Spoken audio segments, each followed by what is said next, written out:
हरे कृष्णा। जब कल्हा ने पूछा कि विप्रवर, मुझ पर कृपा कीजिए और बताइए मैं इस प्रेत शरीर से और भविष्य में प्राप्त होने वाली भयंकर 3 योनियों से किस प्रकार मुक्त होंगी।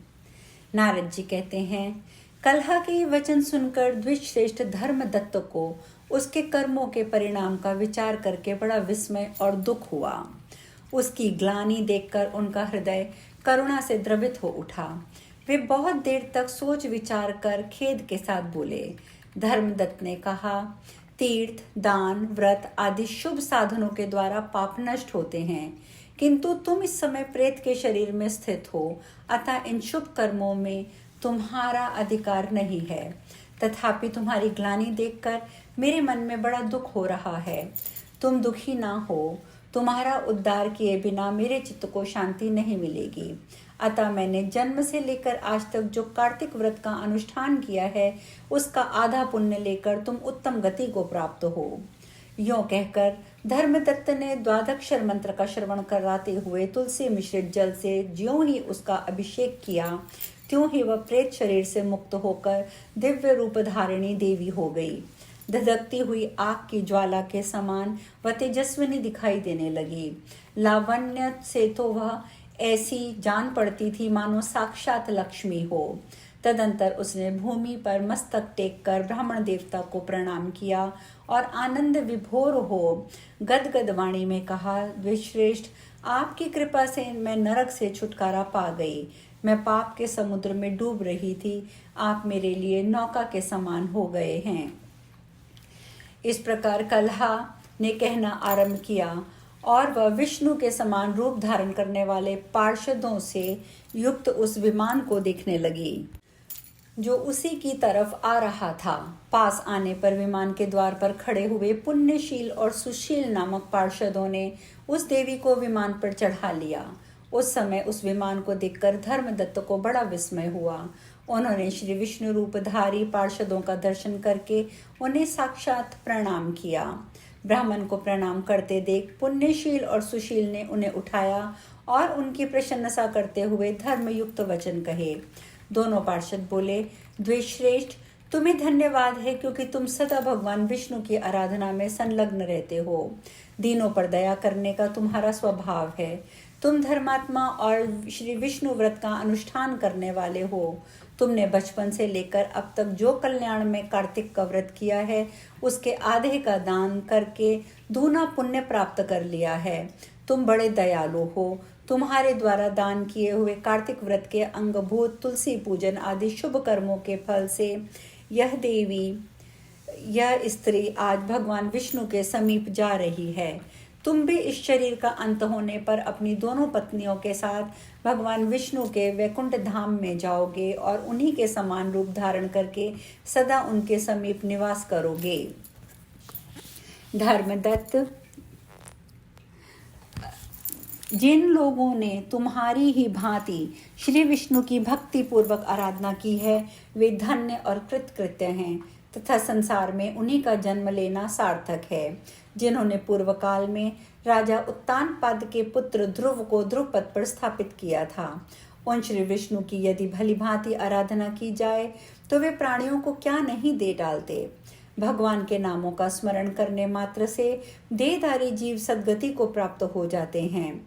पूर्व काल में जब गजराज को ग्रह ने पकड़ लिया था, उस समय उसने श्री हरि के नाम स्मरण से ही संकट से छुटकारा पाकर भगवान की समीपता प्राप्त की थी और वही अब भगवान का जय नाम से प्रसिद्ध पार्षद है। तुमने भी श्री हरि की आराधना की है, अतः वे तुम्हें अपने समीप अवश्य ही स्थान देंगे। नारद जी कहते हैं, इस प्रकार विष्णु पार्षदों के वचन सुनकर धर्मदत्त को बड़ा आश्चर्य हुआ। प्राय सभी लोग भक्तों का कष्ट दूर करने वाले श्री विष्णु की यज्ञ, दान, व्रत, तीर्थ सेवन, तपस्याओं के द्वारा विधि पूर्वक आराधना करते हैं। उन समस्त साधनों में से ऐसा कौन सा साधन है जो श्री विष्णु को प्रीतिकारक और उनके सामीप्य की प्राप्ति कराने वाला है? किस साधन का अनुष्ठान करने से उपयुक्त सभी साधनों का अनुष्ठान स्वतः हो जाता है? इस प्रकार श्री विष्णु पार्षदों से नारद जी ने प्रश्न किया। दोनों पार्षदों ने कहा, भगवान, तुमने बहुत उत्तम बात पूछी है, अब एकाग्रचित होकर सुनो। हम इतिहास सहित प्राचीन वृत्तांत का वर्णन करते हैं। पहले कांचीपुरी में चोल नामक एक चक्रवर्ती राजा हो गए हैं। उनके अधीन जितने देश थे वे भी चोल नाम से ही विख्यात थे। राजा चोल जब इस भूमंडल पर शासन करते थे उस समय कोई भी मनुष्य दरिद्र, दुखी, पाप में मन लगाने वाला तथा अथवा रोगी नहीं था। उन्होंने इतने यज्ञ किए थे जिनकी कोई गणना नहीं हो सकती। उनके यज्ञों के सुवर्णमय एवं शोभाशाली यूपों से भरे हुए ताम्रपाणी नदी के दोनों किनारे चैत्ररथ नामक वन के समान सुशोभित होते थे। एक समय की बात है, राजा चोल अनंत शयन नामक तीर्थ में गए, जहां जगदीश्वर श्री विष्णु योग निद्रा का आश्रय ले सो रहे थे। वहां लक्ष्मी नारायण भगवान विष्णु के दिव्य विग्रह की राजा ने विधि पूर्वक पूजा की। मणि, मोती और सुवर्ण के बने हुए सुंदर फूलों से पूजन करके उन्होंने भगवान को साष्टांग प्रणाम किया। प्रणाम करके जो ही वे बैठे उसी समय उनकी दृष्टि भगवान के पास आते हुए एक ब्राह्मण पर पड़ी जो उन्हीं की कांची नगरी के निवासी थे। उनका नाम था विष्णुदास। वे भगवान की पूजा के लिए अपने हाथ में तुलसी दस और जल लिए हुए आए थे।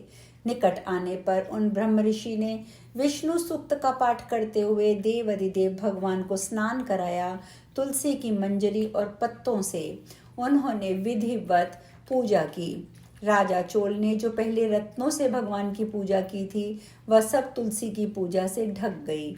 यह देख राजा कुपित होकर बोले, विष्णुदास, मैंने मणियों से तथा सुवर्ण से भगवान की पूजा की थी, वह कितनी शोभा पा रही थी, किंतु तुमने तुलसी दल चढ़ाकर सब ढक दिया। बताओ ऐसा क्यों किया? मुझे तो जान पड़ता है तुम बड़े मूर्ख हो, भगवान विष्णु की भक्ति को बिल्कुल नहीं जानते, तभी तो तुम अत्यंत सुंदर सजी सजाई पूजा को पत्तों से ढके जा रहे हो। तुम्हारे इस वर्ताव पर मुझे बड़ा आश्चर्य हो रहा है। विष्णुदास बोले, राजन, आपको भक्ति का कुछ भी पता नहीं है, केवल राजलक्ष्मी के कारण आप घमंड कर रहे हैं। बताइए तो, आज से पहले आपने कितने वैष्णव व्रतों का पालन किया है? राजा ने कहा, ब्राह्मण, यदि तुम विष्णु भक्ति से अत्यंत गर्व में आकर ऐसी बात करते हो तो बताओ तुमने कितनी भक्ति की है। तुम तो दरिद्र हो, निर्धन हो। तुमने विष्णु को संतुष्ट करने वाले यज्ञ, दान आदि कभी नहीं किए हैं तथा पहले कहीं कोई देवालय भी नहीं बनाया है। ऐसी दशा में भी तुम्हें अपनी भक्ति का इतना घमंड है। अच्छा, तो आज यहाँ जितने भी श्रेष्ठ ब्राह्मण उपस्थित हैं वे सभी कान खोलकर मेरी बात सुन लें। देखना है मैं पहले भगवान विष्णु का दर्शन पाता हूँ या ये। इससे लोगों को स्वयं ही ज्ञात हो जाएगा कि हम दोनों में किसकी भक्ति कितनी सच्ची है। दोनों पार्षद कहते हैं, ब्राह्मण, ये कहकर राजा चोल अपने राजभवन को चले गए और उन्होंने महर्षि मुद्गल को आचार्य बनाकर वैष्णव यज्ञ का अनुष्ठान आरंभ किया, जिसमें बहुत से ऋषियों का समुदाय एकत्र हुआ। बहुत सा अन्न खर्च किया गया और प्रचुर दक्षिणा बांटी गई। जैसे पूर्व काल में गया क्षेत्र के भीतर ब्रह्मा जी ने समृद्धशाली यज्ञ का अनुष्ठान किया था, उसी प्रकार राजा चोल ने भी महान यज्ञ आरंभ किया। उधर विष्णुदास भी वही भगवान के मंदिर में ठहर गए और श्री विष्णु को संतुष्ट करने वाले शास्त्रोक्त नियमों का भली भांति पालन करते हुए सदा व्रत का अनुष्ठान करने लगे। माघ और कार्तिक के व्रत, तुलसी के बगीचे का भली भांति पालन, एकादशी का व्रत, द्वादक्षर मंत्र का जाप और नित्य गीत आदि मांगलिक उत्सवों के साथ षोडोपचार द्वारा प्रतिदिन श्री विष्णु की पूजा, यही उनकी दिनचर्या थी। वे इन्हीं व्रतों का पालन करते थे। चलते, खाते, सोते समय भी उन्हें निरंतर श्री विष्णु का स्मरण रहता था। वे समदर्शी थे और संपूर्ण प्राणियों में भगवान श्री विष्णु को स्थित देखते थे। उन्होंने भगवान विष्णु के संतोष के लिए उद्यापन विधि सहित माघ और कार्तिक के विशेष नियमों का भी सर्वदा पालन किया। इस प्रकार राजा चोल और विष्णुदास दोनों ही भगवान विष्णु की आराधना करने लगे। दोनों की ही इंद्रियां और दोनों के ही कर्म भगवान में केंद्रित थे।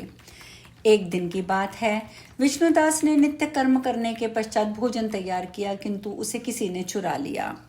चुराने वाले पर किसी की दृष्टि नहीं पड़ी। विष्णुदास ने देखा भोजन गायब है, फिर भी उन्होंने दोबारा भोजन नहीं बनाया, क्योंकि ऐसा करने पर सायंकाल की पूजा के लिए अवकाश नहीं मिलता, अतः प्रतिदिन के नियम के भंग हो जाने का भय था। दूसरे दिन उसी समय पर भोजन बनाकर वह ज्यों ही भगवान विष्णु को भोग लगाने के लिए गए, त्यों ही कोई आकर फिर सारा भोजन हड़प के ले गया। इस प्रकार लगातार 7 दिनों तक कोई न कोई उसके भोजन का अपहरण करता रहा। इससे विष्णुदास को बड़ा आश्चर्य हुआ। वे मन ही मन इस प्रकार विचार करने लगे, अहो, कौन प्रतिदिन आकर मेरी रसोई चुरा कर ले जाता है।